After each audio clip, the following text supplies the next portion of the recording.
В свят, в който науката и технологиите се развиват със светкавична скорост, една от най-вълнуващите области е синтетичната биология.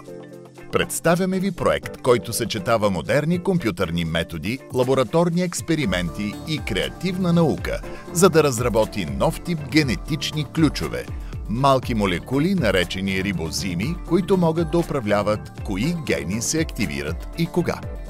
Това е стъпка към бъдещето. По-прецизно управление на биологичните процеси, както при бактерии, така и при сложни организми като нас. Проектът «Дизайн на функционални нуклеинови киселини за синтетична регулация на генна експресия при про- и еукариоти» с научен ръководител професор д-р Роберт Пенчовски създаде ново поколение функционални нуклеинови киселини – молекули, които не просто носят генетична информация, а изпълняват активна регулаторна роля в клетката. Резултат от изследванията по проекта са 15 публикации с импакт фактор от 57 точки, като са направени 2 поканени презентации на Конгрес и на Софийския фестивал на науката и има създадени 12 биоинформатични софтуерни програми. Освен това, по проекта има 4 успешно защитили докторанти. Проектът получи най-високите оценки на фонд научни изследвания на Министерството на образованието и науката и бе избран за един от най-добре завършените от Софийския университет за 2024 година. Роберт Пенчовски е професор по молекулярна генетика, синтетична биология и биоинформатика и ръководител на лабораторията по синтетична биология и биоинформатика в Биологическия факултет на Софийския университет Свети Климент Охридски, откъдето има магистърска степен по биохимия и молекулярна генетика и доцентска степен по приложни компютърни науки.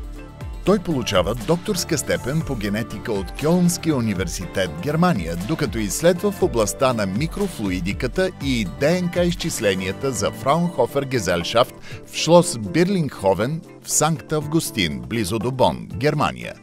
Роберт е работил като постдокторант в областта на компютърната биология и РНК синтетичната биология в Йейлския университет, Ню Хейвън, Конектикът. Професор Пенчовски е носител на една национална и една международна научна награда.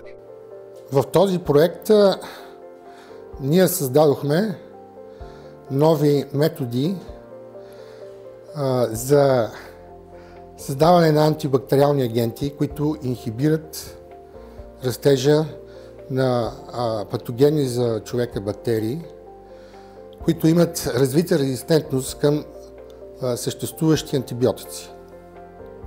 Заедно с това, ние създадохме софтуер за компютърен дизайн на умни молекули, чрез които ние можем да репрограмираме клетката и да използваме тези подходи за генна терапия на различни форми на рак.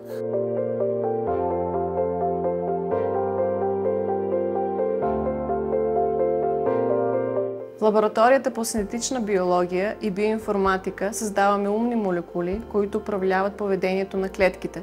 С помощта на наш собствен софтуер за минути проектираме рибозими, молекули, които могат да усещат какво се случва в клетката и да включват или изключват определени гени.